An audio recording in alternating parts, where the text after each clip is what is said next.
Hello everyone, welcome to this airline training session। ये एक छोटा सा वीडियो मैंने बनाया है। लोग अक्सर हमें मुझसे पूछते हैं कि कौन सा एयरलाइन जाना अच्छा है, कौन सा सस्ता एयरलाइन है। तो इसका कोई एक इजी आंसर नहीं होता। तो आज मैं एयरलाइन के बारे में एक रफ गाइड बनाया हूं। ये ट्रैवल ट्रेड प्रोफेशनल्स के लिए भी है और हर वो ट्रैवलर जो एयरलाइन में ट्रैवल करता है या करना चाहता है या जिसने डोमेस्टिक किया है लेकिन इंटरनेशनल ट्रैवल नहीं किया है, इन सब के लिए मैंने ये वीडियो बनाया है। द होल पर्पस कि एक ब्रीफ आइडिया आपको एयरलाइन के बारे में पता चले और जब आप नेक्स्ट टाइम एयरलाइन से ट्रैवल करें तो आपकी जर्नी ज्यादा कंफर्टेबल हो। एयरलाइंस टूरिज्म इंडस्ट्री का एक बहुत इंपॉर्टेंट कंपोनेंट है। ये इस इंडस्ट्री में सप्लायर है in the air transport segment. So tourism में ट्रांसपोर्ट इज द बिगनिंग। जब तक आप घर से बाहर नहीं निकले तब तक तो टूरिज्म होता नहीं है। तो आप चाहे एयर ट्रांसपोर्ट लें या वाटर ट्रांसपोर्ट लें या लैंड ट्रांसपोर्ट लें, तो एयर ट्रांसपोर्ट में सब जो शेड्यूल्ड एयरलाइन है जिसके बारे में आज अपनी बात करेंगे, वो एक इंपॉर्टेंट रोल प्ले करता है। नाउ दे मैंने बहुत तरीके से एयरलाइन का सेगमेंटेशन किया जा सकता है। एक तरीका है कि पैसेंजर एयरलाइंस जो सिर्फ पैसेंजर को ट्रांसपोर्ट करती है और पैसेंजर के बैगेज को ट्रांसपोर्ट करती है। सेकंड है कार्गो एयरलाइंस, जो कि हिंदी में मालगाड़ी जिसे कहते हैं रेल में, जो फ्रेटर और गुड्स को कार्गो को ट्रांसपोर्ट करती है। और कुछ एयरलाइन ऐसी है जो dual role combo role play करती है। वो फ्रेटर का भी काम करती है और पैसेंजर को भी ट्रांसपोर्ट करती है। सिमिलरली एयरक्राफ्ट आते हैं, सिर्फ पैसेंजर को ट्रांसपोर्ट करने की एयरक्राफ्ट। कुछ सिर्फ मालगाड़ी फ्रेटर एयरक्राफ्ट होते हैं, कुछ कॉम्बी एयरक्राफ्ट होते हैं कि कुछ पैसेंजर सीट हटा के उसको कार्गो का सेगमेंट बनाया जाता है। कॉम्बी एयरक्राफ्ट हम कहते हैं उसको। तो एयरलाइंस का ये एक डिवीजन है। दूसरा डिवीजन है scheduled airline, non scheduled airline. Airline जो अपने टाइम टेबल पब्लिश करे, और एक चार्टर फ्लाइट। हम आज एयरलाइन के बिजनेस मॉडल के बारे में बात करेंगे, टाइप ऑफ एयरलाइंस के बारे में बात करेंगे। हाँ, आगे बढ़ते हैं।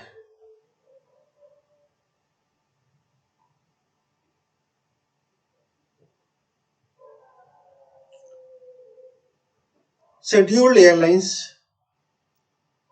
वो एयरलाइंस है जो अपनी टाइम टेबल पब्लिश करती है as per the traffic rights उनके पास जो है, और वो एयरपोर्ट में और गवर्नमेंट का अप्रूवल लेके ऑपरेट करती है। एंड उनको स्लॉट मिलता है एयरपोर्ट से, किस स्लॉट में as per their slot timing वो ऑपरेट करती है। वो फ्लाइट कैंसिल करती है तो सिर्फ टेक्निकल रीजन से, अदरवाइज पैसेंजर 5 हो या फुल फ्लाइट हो, वो ऑपरेट करेंगे। एयरपोर्ट एक ऐसी जगह है जहां हम एयरक्राफ्ट में चढ़ते हैं, उतरते हैं, एम्बार्क एंड डिसएम्बार्क।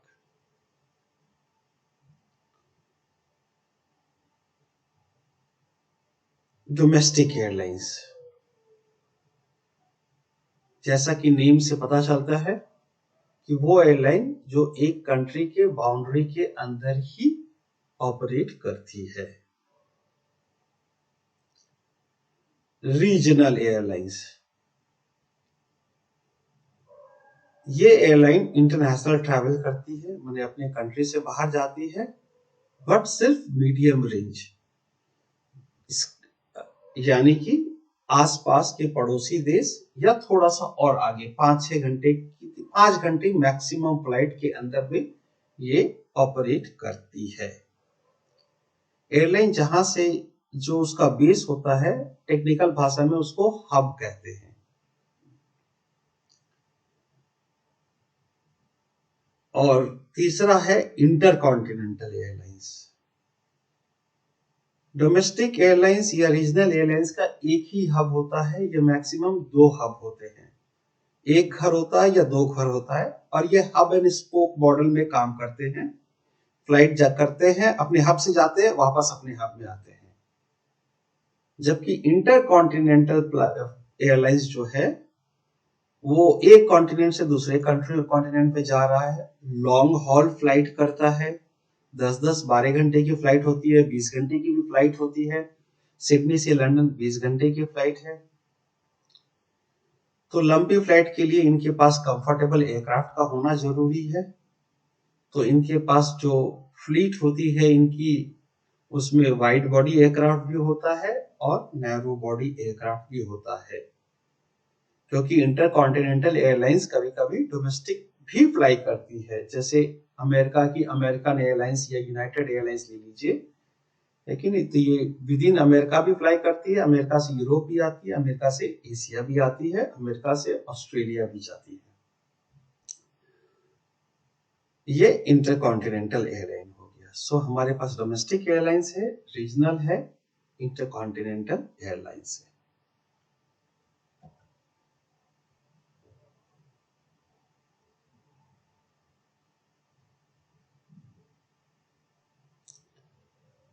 अब हम बात करते हैं एयरलाइन के बिजनेस मॉडल्स के बारे में।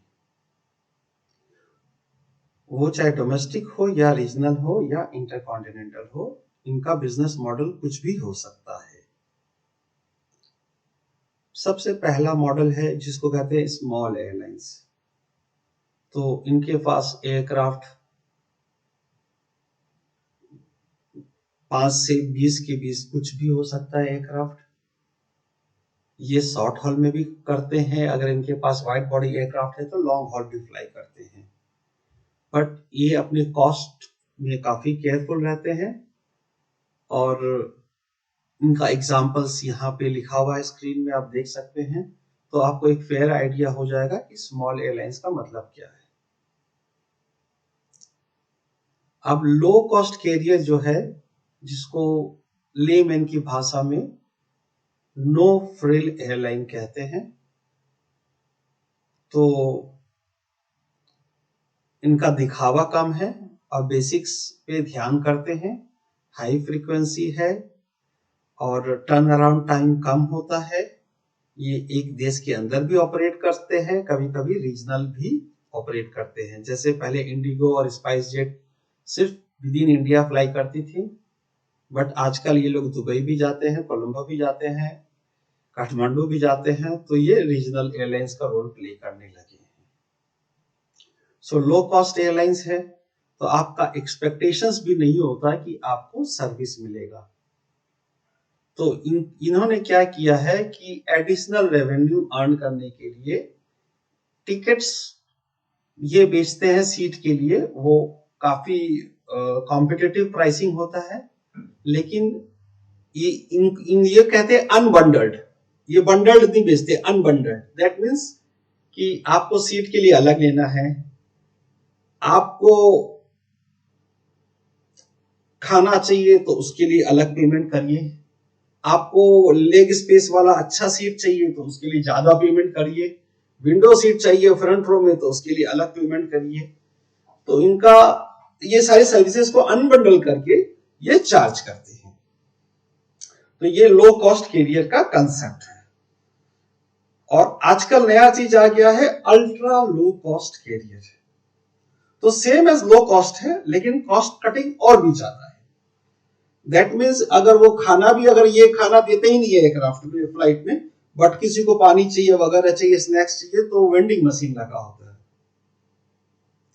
तो ये हो गया अल्ट्रा लो कॉस्ट कैरियर। और जो ट्रेडिशनल लेजेसी एयरलाइंस है, जिसको हम लोग फुल सर्विस एयरलाइंस भी कहते हैं, तो मिडिल ईस्ट के फेमस है एमिरेट्स, कटार, गल्फ एयर्स, इंडिया में काफी पॉपुलर है। तो अगर आपको दिल्ली से दुबई या बॉम्बे से दुबई जाना है तो इंडिगो और एमिरेट्स में आप कंपैरिजन कीजिए तो आपको समझ में आएगा what I am trying to explain. अब दिल्ली से दुबई आपको इंडिगो जो है वो 15,000 में भी मिल जाएगा और 20,000, 15 से 20,000 के रेंज में आपको फ्लाइट मिल जाएगी। तो उसमें क्या होता है कि दुबई में वो छोटे स्मॉलर एयरपोर्ट में जाते हैं, आपको लगेगा ही नहीं कि दुबई में है, ऐसा एयरपोर्ट है। और आपको खाना का कॉस्ट अलग है, आपको नैरो बॉडी स्मॉल एयरक्राफ्ट में जाना है, कंफर्ट लेवल कम होता है। वेयर एज आप एमिरेट्स में ट्रैवल कीजिए, फेयर एनीथिंग बिटवीन 25 से 35,000 होगा, काफी डिफरेंस है। लेकिन कंफर्ट लेवल काफी हाई होगा, बैगेज अलाउंस हाई होगा, आपका फील गुड फैक्टर बहुत हाई होगा। दुबई के अच्छे एयरपोर्ट पे आप उतरिएगा, लगेगा सही में हम अब्रॉड आए हैं। तो इस तरह का डिफरेंस आ जाता है। यूरोप की कुछ एयरलाइन है, air France, British Airways, Lufthansa, KLM.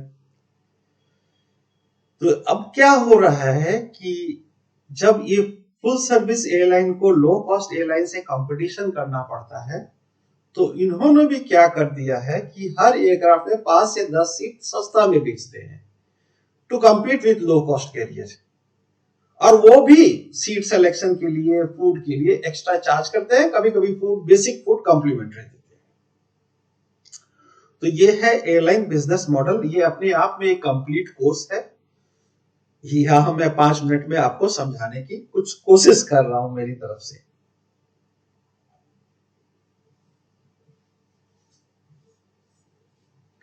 अभी मैंने बात किया फुल सर्विस एयरलाइन के बारे में, लेजेसी कैरियर के बारे में,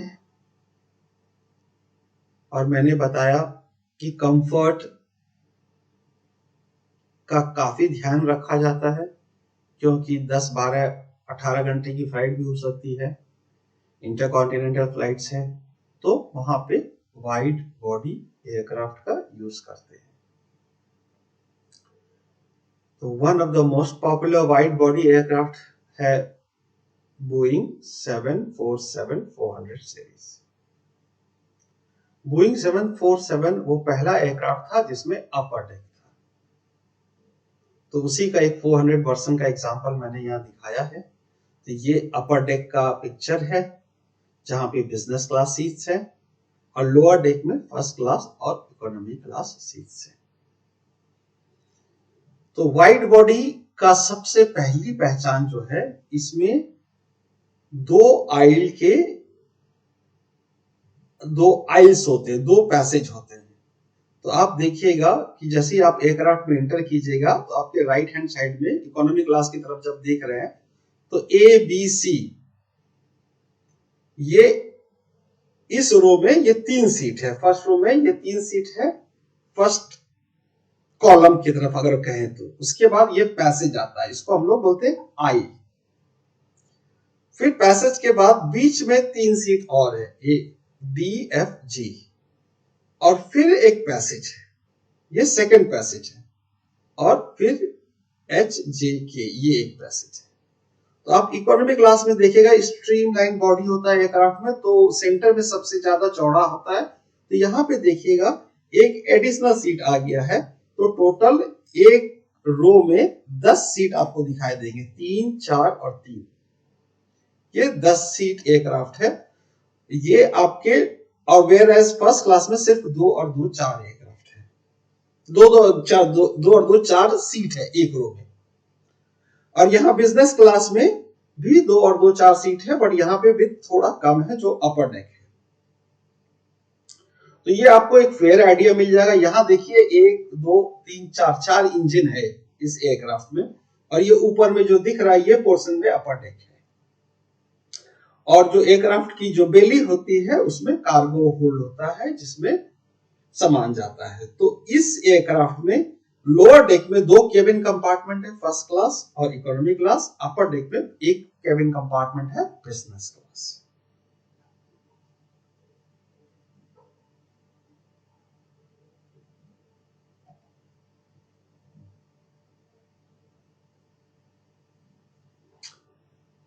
Boeing 747-400 series aircraft phase out हो रहा है। जैसे गाड़ियों का पुराना मॉडल जाता है, नया मॉडल आता है।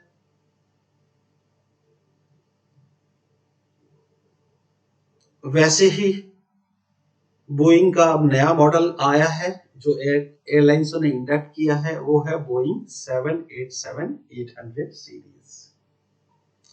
तो ये आपके पास एक बिजनेस क्लास का व्यू है। बिजनेस क्लास में देखिए यहाँ पे थोड़ा ये चौड़ा हो गया, 6 सीट एक रो में है और 2 आइल सीटें, AISLE, 2 पैसेजेस हैं। तो A विंडो सीट है, B आइल सीट है, फिर D आइल सीट है, F भी आइल सीट है, H आइल सीट है, J फिर विंडो सीट है। तो अगर किसी पैसेंजर को 3J सीट मिला है तो ये तीसरा नंबर रो है और ये J सीट विंडो के पास है।